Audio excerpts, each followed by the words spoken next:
Today I'm walking you through the Shattered Veil main quest Easter egg. We go over the most accurate steps and some secret strategies that I've not seen anywhere else. Every single ray gun upgrade, all the liminal spaces, and the best boss fight strategy I have developed. Let's get started. The only augment that I would say is pretty necessary is Tribologist for PhD. It's gonna come in handy during that boss fight. Now as soon as you spawn in, I would recommending running combat axes, but if you aren't running combat axes, you are in luck because there is a free one right here, which we will need for part of this Easter egg. This is the gun I'm running the AMAX. I haven't leveled it up all the way, I'm just using it. It's day number 1, so we're not entirely sure what's going to be meta just yet, but I am testing it out with different weapons. Now, as we progress through these rounds, we are going to be keeping an eye out for several different part locations and, well, Easter egg step locations. First of which being these white boxes, which one of them spawns here occasionally. Those have a piece to open up one of the ray gun upgrades. And the next thing we're keeping an eye out for is gonna be one of those pods that has the seed in it. Oh, we got a nuke. Let's use this new gobblegum, get ourselves a free 2,000 points. There we go. I do like going to this left side because that is going to give us quick access to this part piece, and it gives me a little bit of time to look at these locations for more either boxes, which I think, yep, that's the boxes that we're looking for, or more of those seeds. But I'm about to blow your mind here because how many of you knew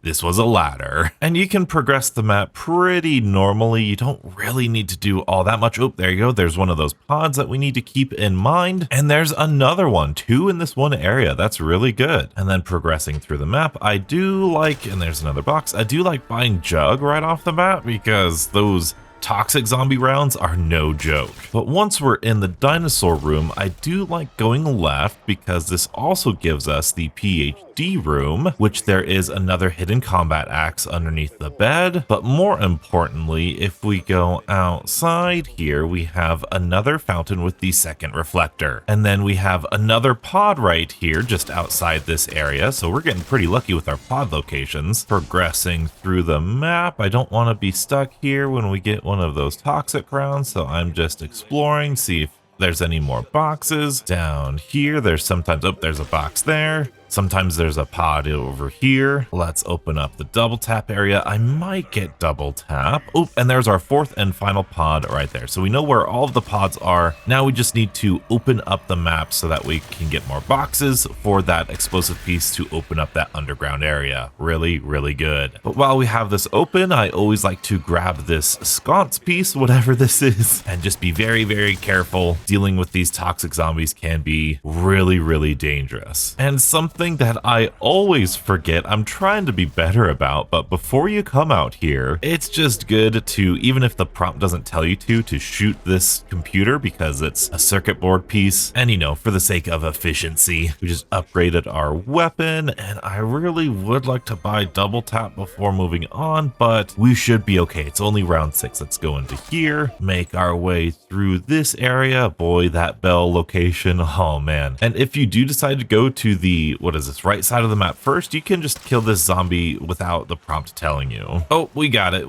there you go. That's the essence bomb we were looking for. And what do you know, I've got enough points for double tap, so might as well get it. We can take our part pieces and repair the elevator, activate the elevator, and there's a whole horde of zombies we can take out with ease. Very, very good. And then we just activate the elevator again, and oh my goodness, it fell down. And we can take this down and meet Sam. Hello. And immediately to the left, I always make a habit of looking what letter this is. So this is B, and we can do this part of the quest right now if we want to. We can open up this door, and then we can just go to these pipes. We can throw 1 tomahawk there, 1 tomahawk at B, and that should be set up. Now we just need a Molotov, which there is a free one inside of the mansion, which I will show you in case you don't want to craft it. But first, multitasking here, if we go all the way back in this underground tunnel, actually no, not all the way back, right here, we have a little zombie and we have a free Casimir, which is always useful. Here's the secret tunnel we can explode and open up. But what we can do before we even get Pack-a-Punch is we can make our way back up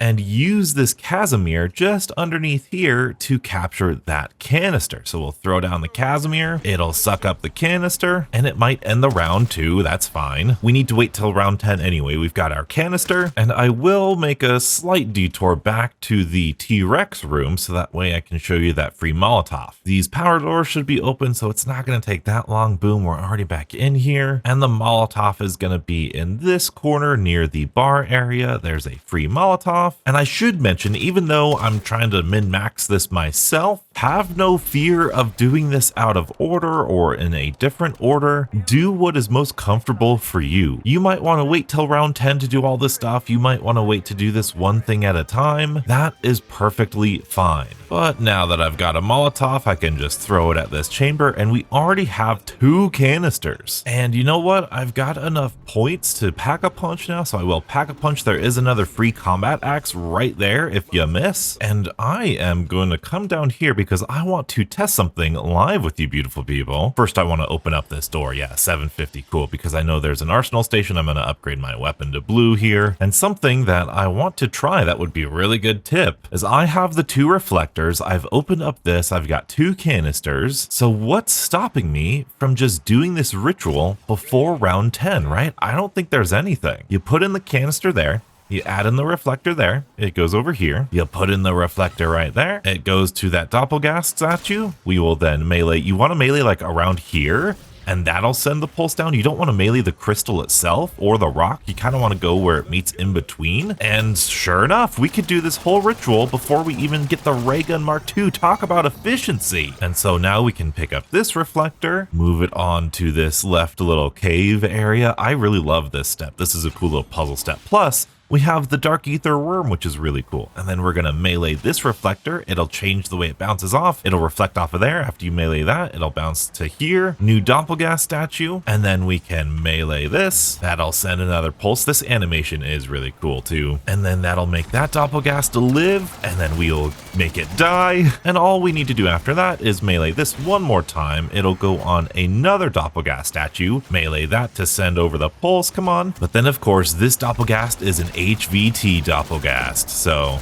be very careful. Oh boy, it's just a little bit more of a bullet sponge, but you should be perfectly okay. It's quite a big open room, and especially when he does that attack, that's a great way to land some shots onto him. And there we go. Doppelgast is dead. That should charge this. Oh, it looks so cool. And then we can pick up our ether canister, our light canister. Now that we have the knowledge that we can do these rituals before we get the ray gun Mark II, we're gonna head back to spawn because we have another canister, and I could show you perhaps what everybody is struggling with the most, and that's going to be this section and this ether canister, the abomination step. So it appears as soon as you spawn in the abomination, he will do his laser attack. And at least for me, I'm not sure about everybody else, but he seems to alternate between laser attacks and then like sprint charging attacks. So what I always try to do is if he's taken a while, I like to lead him behind there because that means whatever direction I'm in, he's going to sprint charge towards. And then I like to go to a new stone because more than likely he's going to do his electrical attack, which can kill zombies. So we'll just do that. And then sometimes if you're lucky, you can make him turn, but he seems to have a limited turning space. See, like we didn't get him right there. But now that he's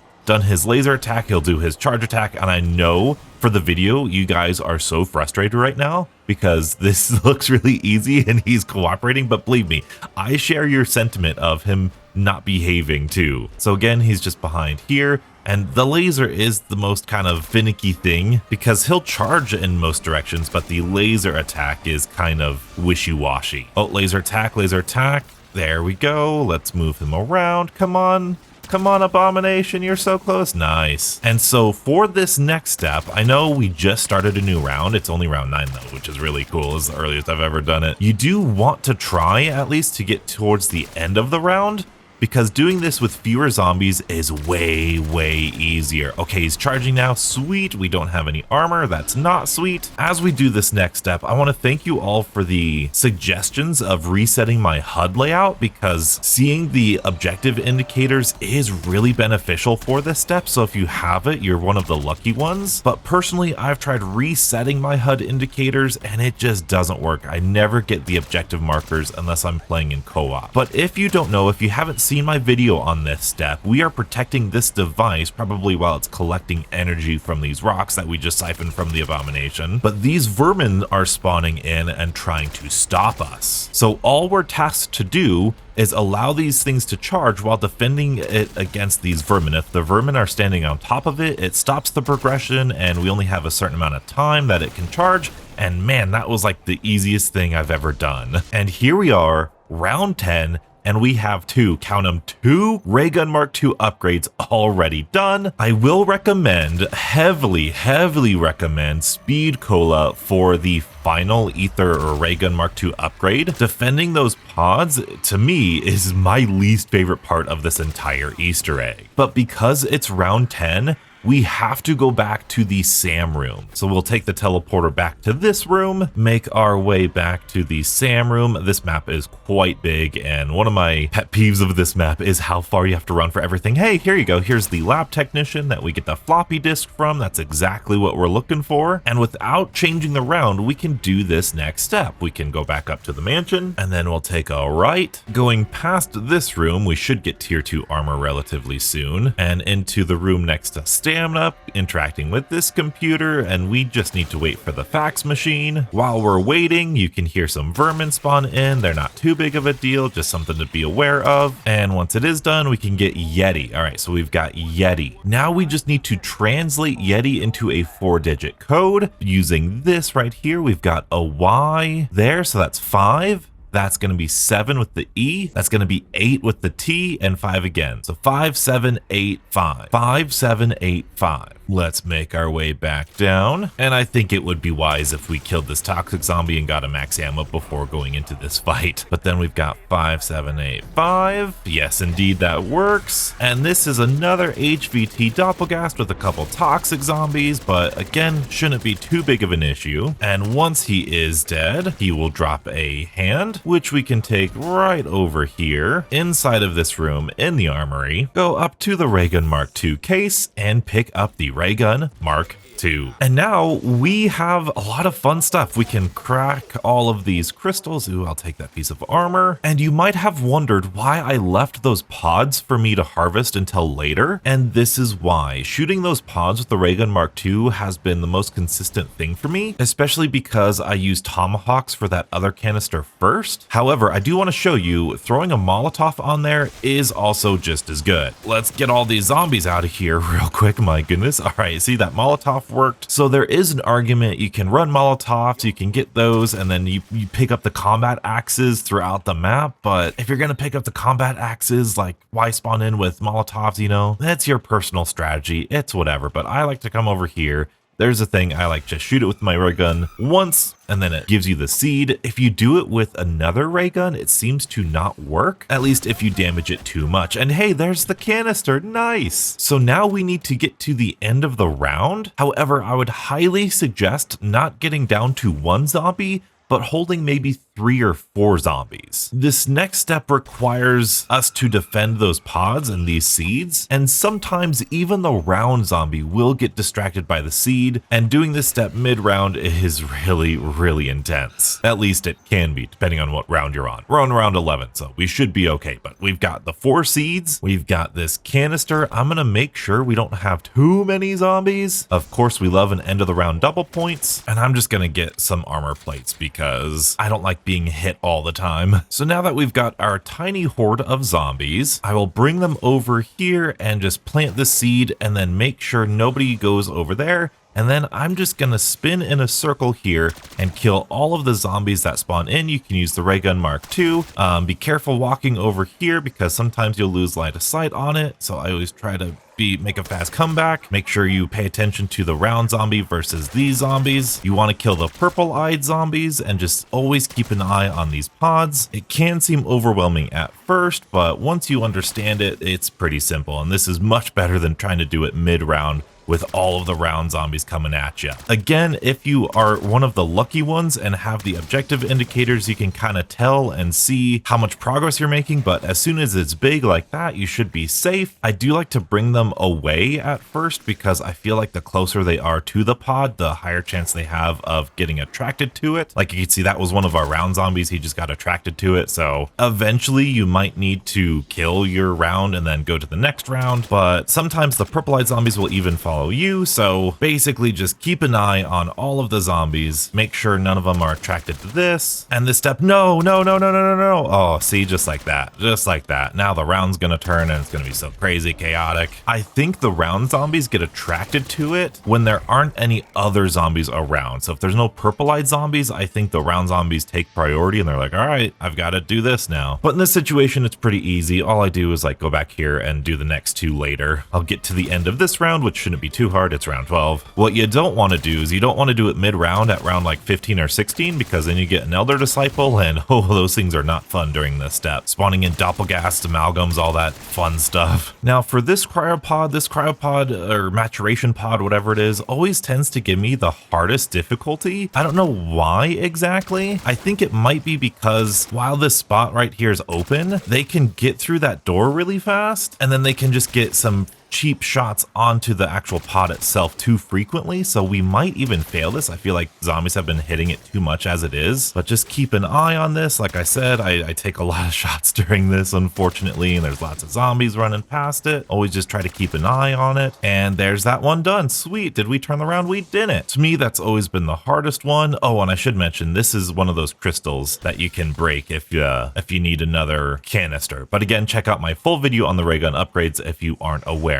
But I'm going to try my best to get these zombies away from this, so hopefully they don't turn the round. Please don't go after it. I think we're okay. You can also use that trap. That trap is really useful, especially if you're doing it mid-round. That trap just completely shuts down zombies coming from over there. And yes, I did mention using the Ray Gun Mark II is really good. And any second, this should be done. It's a lot different when you don't have all of the zombies here. There you go. And that didn't even kill all of my zombies. Very nice. And if I'm not mistaken, that should be, yep, this canister all done. There's 3 canisters done by round 12. I was originally going to suggest doing a ray gun upgrade and then the trial associated with it, the liminal space associated with it, but the fact you can do it before round 10 changes everything. This workbench is for the ray gun upgrade we just did. This is for the Marksman rifle, and we are doing this yellow liminal space first, just because I now think it's probably the easiest one. So for the Marksman rifle or yellow liminal space, we have to be here and activate this. Once again, if you have the objective indicators, you are one of the lucky ones. And for this step, you need to get kills with the Ray Gun Mark II and the specific variant of the Ray Gun Mark II, so specifically this Marksman rifle variant. And it needs to be in close proximity to the painting. It doesn't require that many souls, maybe like 10 to 15. And I've been told that if you don't kill your round zombie, they won't die, but that doesn't seem to be the case because I think, yep, that just killed our round. But once we go into here, and I would highly suggest going into here and listening to the ghostly person for a little bit just to make sure that he's spawned in and the step works properly, we need to look for certain ghostly things. And one of my favorite routes to run to start this, you can do this mid-round, is look here, because that's one of the spots. Going over here, you can kind of take a look at the fireplace. There's one. And then from here, we can circle back around. Even if you're done with Ether Shroud, you should be able to check up here and then even up here. So hey, look at that. This audio log was there. So that's 1 Ether Shroud and we're done. So we got the fireplace one and the audio log there. Now this is where the community is the best, because between all of the people running the Easter egg, I think we managed to figure out exactly how the step works. There are 3 different items you need to acquire in that dark ether or Ether Shroud vision. One of them is going to be within 3 of the fireplaces, which I think think I could show you now. I think we're at the end of the round. Yeah. So obviously that was the first fireplace we could see. The second fireplace is back through here inside of this room. In this room next to Elemental Pop, there's this fireplace there. And then outside, this is surprising. This is the furthest one away, but we actually found it here in that fireplace to the left of the elevator. And I believe one of the part pieces is going to be found right here on this desk, this ledger, which I think could spawn maybe here as well, but that's one of the part pieces too. I forget exactly what the part pieces specifically are. And then the audio log, it can be found either here or where we found it right over there. And so far that has been the most consistent part pieces for all three of these books. And I know we call them books, but you know, it's an audio log, it's a badge or something. But the reason we call it the books is because, well, that spawns in these three ghostly books, and we have a very simple puzzle to solve. There's a specific order we need to interact with these books, and if we interact with the correct one, it should turn blue, just like that, which means this is a very, very easy problem to solve, because it means that if you do the incorrect code, then you'll have to see that blue thing, there you go, and then this will be the third one. Very easy. Once you do all three of those, it will drop down, and then without the zombies cornering you in here, you go in, you pick up these documents, and we are ready for this mini boss fight, or this lockdown. I am gonna recommend tier 2 armor. We can go into here, and yes, this is the amalgam. I'm doing the amalgam one first, and with each of these lockdowns, you're gonna get a boss zombie that has a shield around it, and this shield can only be broken with your ray gun Mark II variant. And something that I've noticed is that you can switch to different weapons, but sometimes, at least with this amalgam, sometimes switching to a different weapon like raises his shield back up. So if you do this early enough, or you know, as you'll see in some other lockdowns, the ray gun is really good for those. But overall, the route that you just saw me go is my favorite route to go. I just like going around this area. It's really pretty easy. This one,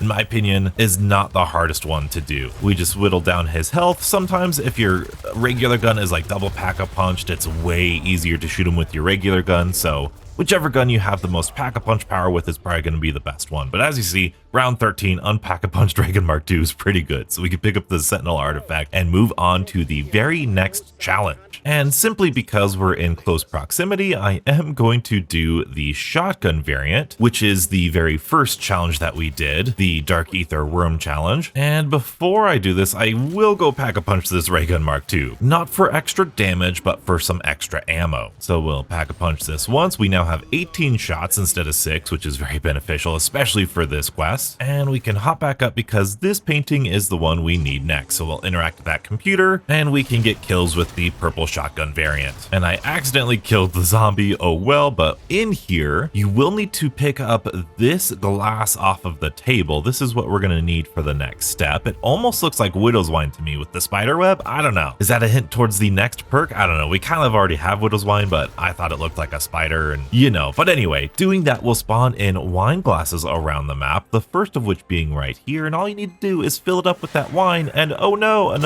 Elder Disciple spawned in, and luckily we've got the shotgun variant on round 14, and yeah, we took care of that Elder Disciple really quickly. Now, I want to show you what that does because I always forget this part of the Easter egg. Doing that will reveal a number on this wall that we're going to need to get this ritual item. And we need to do 3 of those. The second of which being right here in the dinosaur room. We can go ahead, fill up the chalice, and then the Elder Disciple will spawn in the center of this room every time. And there you go. Elder Disciple's done. Something I like about the Elder Disciple is once you kill it, it destroys all of the zombies that it spawned in, which is really nice and well balanced. I love that. Even though I'm not a fan of reusing bosses, I'm really happy with how the Elder Disciple plays in this map. It's really good. And the final chalice is back at spawn on this bench right there. The Elder Disciple will spawn in on top of this bridge, and you could kill it really quickly just like that. I don't think the Elder Disciple has any extra health or anything, so it should just be like a regular Elder Disciple and not too difficult to take out. But now that we've taken out those 3 Elder Disciples, we should have all 3 numbers, which is going to be 20, 59, 15. 20, 59, 15. We need to take these numbers and put them into a safe, which can be found near Death Perception just here. 20, 59, 15, and then that should should be green. That should open up this cool little animation, and we have our third or our second ritual item. And then we could take this ritual item, jump back in here, and begin this ritual. Again, if you have double tap jug, speed cola, a pack-a-punch ray gun Mark II,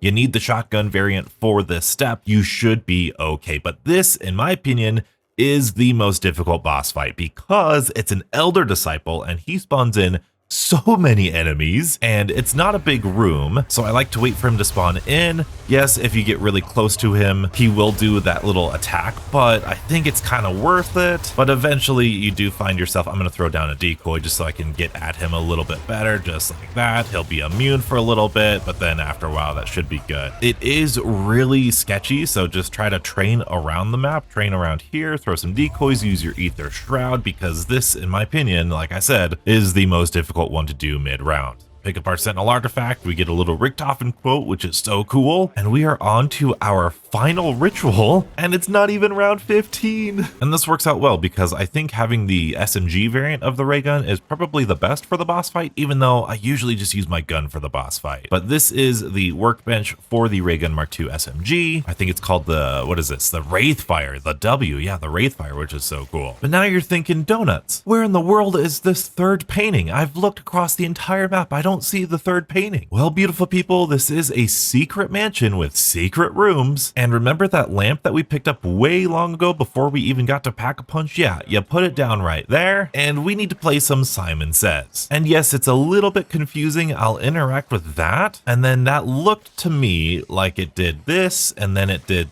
that, but that's not the case. So it appears as though my Simon Says is just 3 of this thing, which I don't know if that's right, but that's kind of, but like, why did that one light up? I don't know. I need to investigate that a little bit further. However, I will say that Lego discovered that this light or this light, maybe, one of these lights will light up for a really long time when you first interact with it. That is trying to tell you, hey, everyone pay attention. You're going to be doing Simon Says. So that very first long bright light is not part of the Simon Says, it's whatever lights up after that. I know it's very confusing, but it's only a 3-step Simon Says. It'll be 1, 2, 3, 1, 2, 3, or 1, 2, 3, you know, something like that. I want to do more research before I do my own quest guide because I want to understand this before I make a guide on it. And this is definitely one of the more complicated quests, but it's also kind of why I like doing these walkthroughs of these complicated, because this is going to be an Easter egg where you watch the tutorial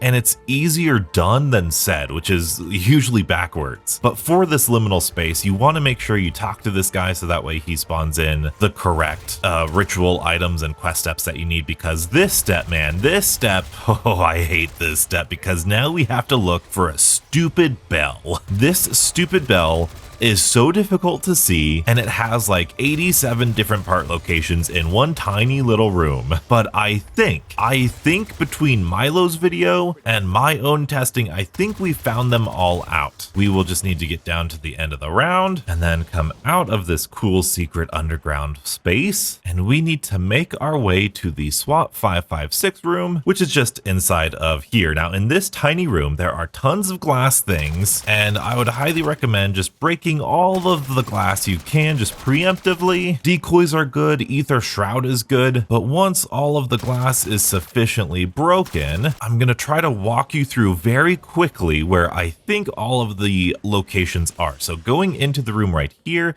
there's one over here where it's at currently, so we can pick it up there. I think it can spawn right there. That one took me forever to figure out. It can spawn over here in either one of those, next to the computer, I believe. It can spawn, I think Milo said down there. It could spawn like in here in one of these cabinets, in one of like that cabinet we just saw, in one of these cabinets. It is really difficult to see 99% of the time, and yes, it's very frustrating, but Ether Shroud does help, so you can kind of just spam your interaction button, which is how we all found it in all of these different spaces. Be sure not to buy the SWAT wall by there, but if you're out of Ether Shroud, ironically in this room, if you bend down over here, if you crouch down, there's the free full power right there. So it helps out either for this step, getting the bell, or for the Ether Shroud step, opening up this liminal space, or getting the ritual site for there. But now that we've got the bell, we have another pretty finicky Easter egg step. We need to put on brain rot. Luckily, there's an arsenal station here. We could put on brain rot. And if we go up to the second story of this dino room, we can have a little outline for the bell. I've heard that glitches out for some people. I've heard saving and quitting reloads it. Warning there, saving and quitting does reset your bell location. So hey, if you're having a lot of trouble finding the bell, maybe try saving and quitting. Who knows? Maybe it'll be in a different location. But that to me just sounds like a horrible guide advice. But that bell, man, that bell just pulled my hair out. But with the bell, you can ring it, and we're going to need to turn a zombie, hopefully if our gun doesn't kill him first. And can you turn? No? Okay, all right. Well, this is why this is frustrating for me. I'm gonna buy some armor. Oh, and we've got a Elder Disciple. No, thank you, Elder Disciple. Ooh, we dropped a War Machine. That's nice. So you can do this step mid-round. It is pretty sketchy because, you know, you're in a corner, but maybe if we get a brain-rotted zombie. In fact, I'm gonna throw down a decoy preemptively and just try to get a brain-rotted zombie. There you go. And then ring the bell, and then I'm going to Ether Shroud so you can see exactly what it does. Ring the bell, the brain-rotted zombie should jump behind the bar, drink the thing, and then you can pick that up, and there you go. That is the most tedious and frustrating part of this Easter egg, and all we gotta do is one more lockdown. Let's just get down to the end of the round, and then we can jump into this liminal space, which I think this is really, really cool. And then we can go to this ritual and initiate it. This is gonna be an HVT Mangler, but this one has to be the simplest by far. This SMG variant of the ray gun is really good, and we are pretty much sacrificing these guys like Shadows of Evil. We're like taking their essence or their prima material, I don't know, something, a better storyline guy would be able to explain it. But for this one, you just shoot the Mangler. Yes, he'll go immune occasionally, but this SMG is really good. If you see him going to shoot you, you can shoot his hand cannon just like a normal Mangler. Once he's out of it, once you've broken his helmet, he's very, very weak. And this is a very generous area. Yeah, you get a lot of vermin spawning on this one, but there you go. There's some fire damage that he's doing because of the ray gun. It's really good, really easy. And then we're gonna capture his essence into the Sentinel artifact. And what do you know? We're done with the Easter egg. We're boss fight ready on round 16. I'm usually on this step at round like 25. And so now it's just up to you of what perks you want to buy, how pack-a-punched weapons you want to take. I imagine you want legendary triple pack-a-punch, so that's exactly what we're gonna do. But once you're ready for the boss fight, you just come down here and you initiate the boss fight. Like I said, I am going to turn quite a few rounds. I'm gonna pack-a-punch this all the way up. I don't think I'm gonna pack-a-punch this all the way, but we're gonna get all the necessary perks, triple pack-a-punch, legendary upgrade, and I will be right back. I do recommend Deadwire with Lightning Strike and Extension because of the high blast radius that it has, plus as you're gaining points, it's not going to steal your headshots. All right, about 10 rounds later, let's get stamina up, and how many points do I got? Let's get Death Perception, why not, right? It helps to see things through the walls. But outside of Melee Macchiato, I do like to have all of the perks, and most importantly, having a Chopper Gunner is going to be huge. Now, this strategy I'm about to show you does not require the Chopper Gunner. You could do this brute force just with your gun. I think I found a pretty consistent strategy, but the Chopper Gunner, especially for your first time, is pretty fun. But we've got full tier 3 armor. I would like a little bit more points to buy some ammo, but I think we'll be all right. Ether Shroud is fantastic. Idle Eyes, an insta-kill, and shields up are always my go-to for boss fights. Molotovs are okay, choose whatever equipment you like. And I know Casimirs are better, but I like decoys because Vulture Aid seems to give me more decoys than it does Casimirs or monkey bombs. And so whenever you're ready, we're an hour and 12 minutes in, we can begin the final encounter. And enjoy this cutscene because it's one of this game's best. I don't care how many times I play this game, this will never get old. All right, we are facing a Z-Rex. And for the first 2 phases, this is pretty simple. You want to aim for his eyes, and occasionally he will eat the toxic zombies, and then he will have some toxicity on his side that you can shoot that is also to a weak spot. Again, I wish I found like the most meta gun, but so far it doesn't seem like any gun is particularly bad. And he'll roar just like that. Occasionally his mouth will be a weak spot, and he will be lying down these acid or toxic pools, so you have to watch out for those. Oh, he swallowed another thing. There's some good damage there. He has obviously a biting attack when he gets too close to you. When you're behind him, especially in co-op, he will smash his tail and that will kill you. Or at least, you know, damage you. He will occasionally like pounce on you and like jump. So just be aware of that. All right, there he is, a little bit of time. Okay, this boss fight, in my opinion, is probably the easiest boss fight in Black Ops 6. And I might even be including the tomb in this, at least at the start, because those final two phases are pretty intense. But that's because not only do we have to deal with the T-Rex or the Z-Rex, but we also have to deal with these guys. This is, to my knowledge, the only boss fight that is giving us right off the bat, no matter what rounds, super sprinting zombies, which is also why I very much recommend the lightning strike with Deadwire, because super sprinters, if they have armor, that's not a good thing. Oh, T-Rex is back down. Let's watch out for his tail. See, there you go. Oh, yes, oh boy, that's not good. That's not good. The augment where you take no fall damage. That's huge for this boss fight too, if that does happen to you. But towards the end of this boss fight, the T-Rex is a threat, but only because there's so much acid pools on the ground. Oh, there's a good example of a jump. Let's just get those weak spots. He's gonna roar just like that, get his eyes. But for these first two phases, he's got 4 phases. I like to just go on the outside of this one big circle. Anytime I know I'm gonna hit a toxic thing like this, I PhD slide right at the start of it, and usually that's good enough to get through it. Towards the end though, when you miss your slide, it can get pretty scary. Oh, there you go, there's a nice little roar, lots of good damage there. But so far, this is a pretty fun and easy boss fight. Just make sure you're topped up on armor, kill the zombies if you're low on ammo or armor, because the zombies, as you can see, drop a fair amount of ammo all the time. And if you're getting overwhelmed with super sprinters, because the amount of super sprinters will increase as we get through these phases, don't be afraid to take your time, throw a decoy.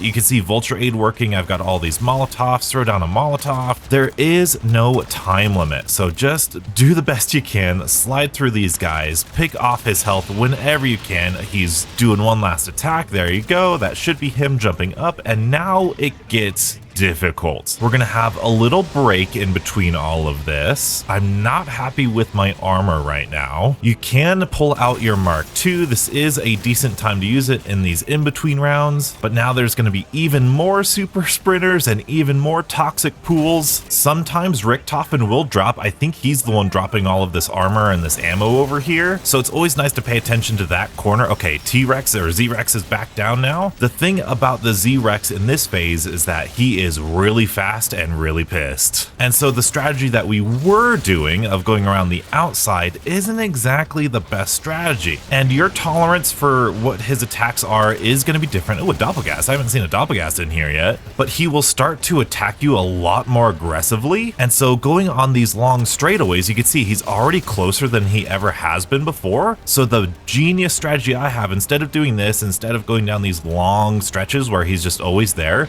weave in and out of these rocks. Still pick a consistent way to go, but the AI, or the Z-Rex, is just so big, he can't turn around really fast. So doing little turns like this has really helped me out. Now, you're gonna need a lot of patience, but take a look at that. He's turning. I've got so much more time. Well, more or less, he's really fast. It will give you a lot more time to go after him. You can see he's right on our tail. Oh, let's just sprint through some of these. You can wait till he takes a moment and does a little roar attack. And this is a great example of Ether Shroud. He will actually avoid you with Ether Shroud. I don't know if you could tell right there, but I got cornered by him, and that does happen occasionally. He will corner you, and if that happens, an Ether Shroud will make you safe. Let's see if we can't get any of that side off of him. And this is again why these toxic zombies are kind of the biggest deal here, because as you can see, lots of zombies in the center, and we can spin around. Oh no, there we go. We fooled them, we juked them. There's just so many zombies on this last phase. You could tell it's just so chaotic. So what you might do, I want to show you on this last phase phase here. I want to get through this phase cleanly as possible. Let's get his eyes a little bit more. We're almost there. We're almost there. We can slide through here. Let's get some more armor, kind of double back. I noticed this because occasionally when he's like right on your back, trying to get away from him is kind of fruitless. So you need to change your direction and go the opposite way, and these rocks can do it really well. I wish I gave you a better example, but instead of going around like we did the first 2 waves, going around and then maybe cutting back and going this way, or going around and then cutting back around that rock and coming that way, that's helped me out a ton. And now this 4th and final phase gets even more zombies, even more acid pools. It's genuinely crazy. So killing all of these zombies can get you some armor, some ammo, which is all well and good. But once the Z-Rex is back, what I want to show you now is he's got a full fresh health. Oh my goodness. Let's get a little bit away from him at the very least. Maybe go near Richtofen. And then I'm going to pull out the chopper gunner because this is really great. Now I have a theory that this chopper gunner might do more damage the higher rounds you go, but I forget how much damage it was doing before. But as you can see, it's doing really good. The T-Rex, because if you're playing solo, he's got nothing to track to. He's just going to go around the track. And unfortunately, you don't have a shot on him when he goes to the left here, but this will get you down really, really good. I don't think it'll kill him in one, or I don't think it'll take down one of his phases, but as you can see, it's basically taking him down one entire phase. And then hopefully you can kind of just take care of the rest here. We're so close, Donuts. Come on, let's do it. We're so close. He's right on me. He always gets so aggressive towards the end. So many health pools. We just need to turn around and take care of the Z-Rex. We got him. Let's go. And that was Shattered Veil's main quest. Dinosaur boss fight. What an amazing experience. Treyarch seriously cooked with this one. One of the more in-depth maps we've ever had. Lots of confusing steps, but hopefully I made it as clear and simple to you as I possibly could. And congratulations, you've beaten the Shattered Veil. And now that this video is done, I've got a double tap breakdown to make. But if you want the most accurate guide on YouTube to upgrading the Ray Gun Mark IIs, be sure to check it out here and stay beautiful.